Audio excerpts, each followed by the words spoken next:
Ишноала.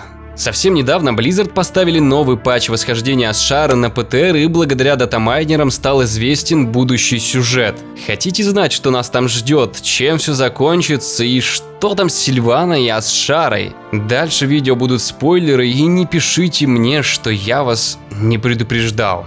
Сюжет начнется с того, что Андуин попросит Джайну спасти Бэйна из плена, и та с радостью согласится, так как Бэйн рисковал своей жизнью, чтобы спасти Дерека Праудмура, и в общем-то из-за этого неповиновения и должен быть казнен.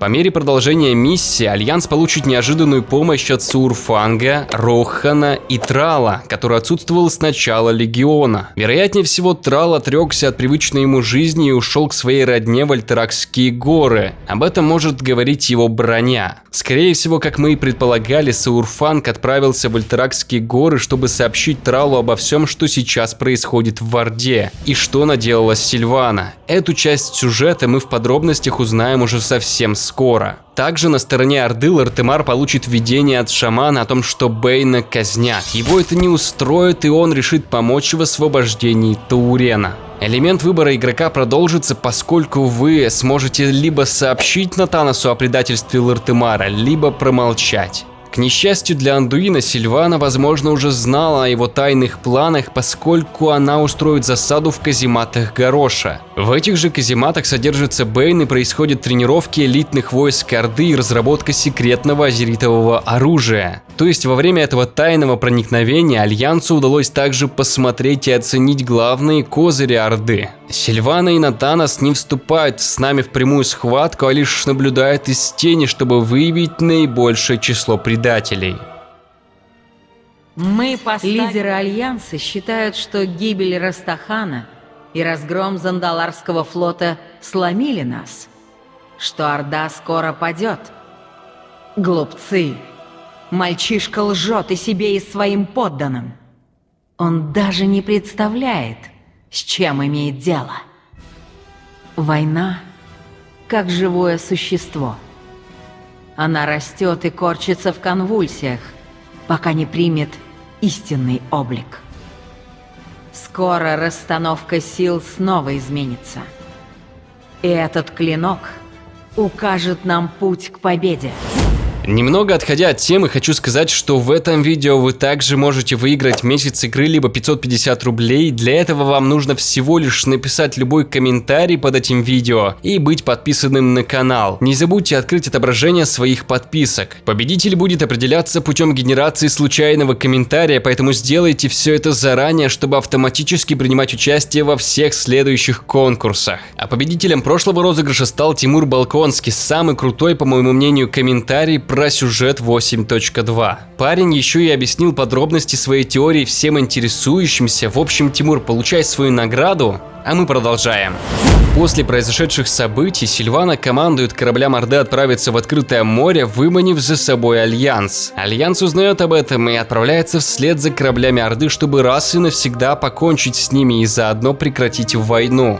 Но в итоге все попадают в ловушку Азшара и оказываются в Назжатаре. Позже, со слов Эшвейн, станет известно, что Сильвана специально отправила нас по указанным координатам. Возможно, сделать это ей подсказал клинок Темной Империи. Шандриса скажет про то, что мы оказались в Назжатаре по условиям некой темной сделки. Есть вероятность, что Сильвана заключила сделку с Инзотом, о чем может свидетельствовать ее темный блеск в глазах, либо же до сих пор продолжает действовать ее сделка с Хелией. Самое интересное то, что Азшара заманила к себе предпочтительно эльфов Калдарай, Синдарай и Шалдарай. Нас будет ждать сценарий с путешествием по еще не разрушенному Зинасшаре, как вот из этого ролика.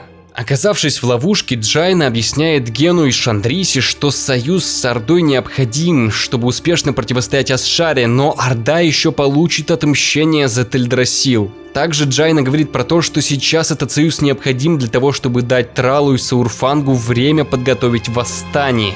Талисра также предлагает Лортемару объединиться с Альянсом, и тот, в общем-то, не против, но если Альянс подорвет доверие или сделает какие-то неправильные действия в сторону Орды, то пламя войны разгорится вновь. Так будет установлено первичное перемирие, но не думайте, что между Ордой и Альянсом будет все гладко после прошедших событий. Альянс будет обвинять Орду в 1000 ужасных преступлений с геноцидом. Орда в ответ будет обвинять Альянс за Таураха и историю в Даларане. Но тем не менее, все будут драться друг за друга, понимая, что только вместе они смогут выжить.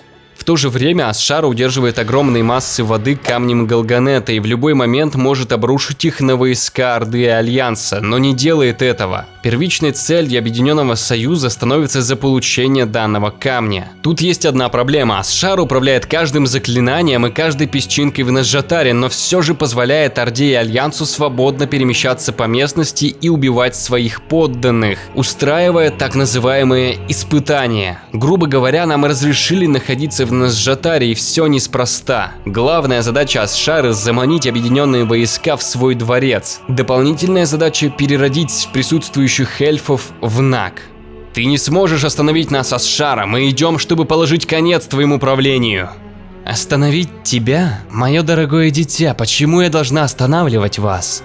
Считайте это официальным приглашением. Мой дворец уже готов, вас с нетерпением ждут. В запасе столько чудес. Такие великолепия. Одним из боссов Дворца Вечности Асшары будет моя любимая леди Швейн. В своем паблике я шутил про то, что красотка днем, в ночи урод, но даже днем не очень.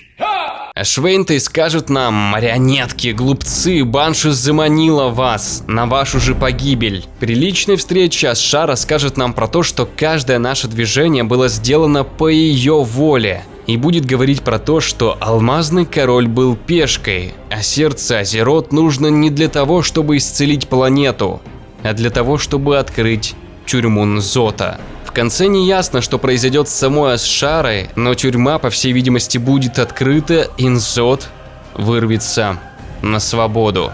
Сражение проиграно из-за разногласий между Ордой и Альянсом, поэтому Джайна и Лартемар решают окончательно объединиться без всяких там терок, чтобы раз и навсегда свергнуть Сильвану, нисколько не Пандария, назначить нового вождя, а после начать готовиться к сражению с Нзотом. То есть в будущем нас будет ждать заключительный этап ликов войны, по большей части связанный с Сильваной. Так как этап Джайны и Асшары уже был пройден, ну и в завершение нас ждет сюжетка с Нзотом, Бездной и Миром Теней.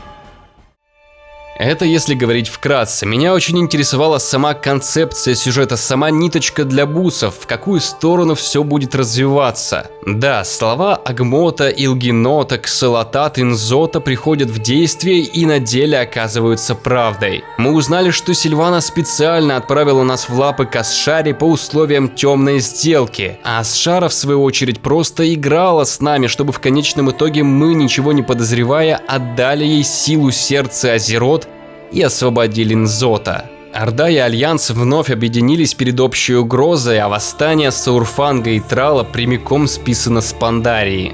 Все это очень неоднозначно.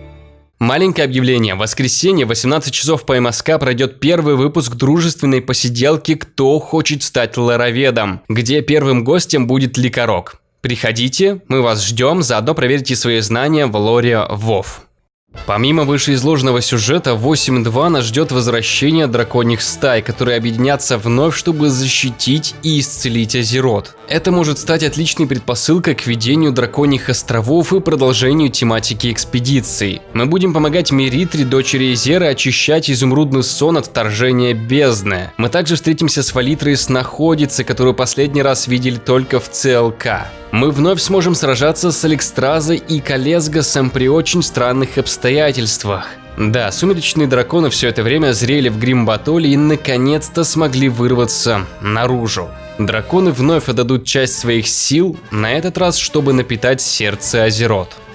Очень жаль, что Орде, по сути, не дают иного выбора, кроме как идти против Сильваны, даже если вы за нее. Я думаю, многих фанатов это огорчит и огорчает уже в данный момент. Поэтому сейчас присутствует много сообщений о том, что необходимо вести третью фракцию, либо хотя бы дать возможность сражаться на стороне Сильваны тем, кто изначально был за нее. Да, вот это было бы круто. Также нас ждет великолепная цепочка заданий в Мехагоне. Нам предстоит остановить безумного короля Мехагона, который хочет хочет избавить всех гномов от проклятия плоти и сделать их состоящими полностью из запчастей, без чувств и эмоций. Гномы и гоблины познакомятся с местными повстанцами и будут планомерно проходить сюжет, связанный с завоеванием новых территорий и собирательством различных деталей для дальнейших улучшений. Помимо этого, вас ждут отдельные сюжетные линии с новыми союзниками в Назджатаре и, конечно же, Асшара со своим маниакальным желанием вернуть к себе всех подданных эльфов и вечно править своей империей. То есть контента будет с лихвой, а что касательно Сильваны, я бы хотел, чтобы по итогу все вышло как-то вот так вот.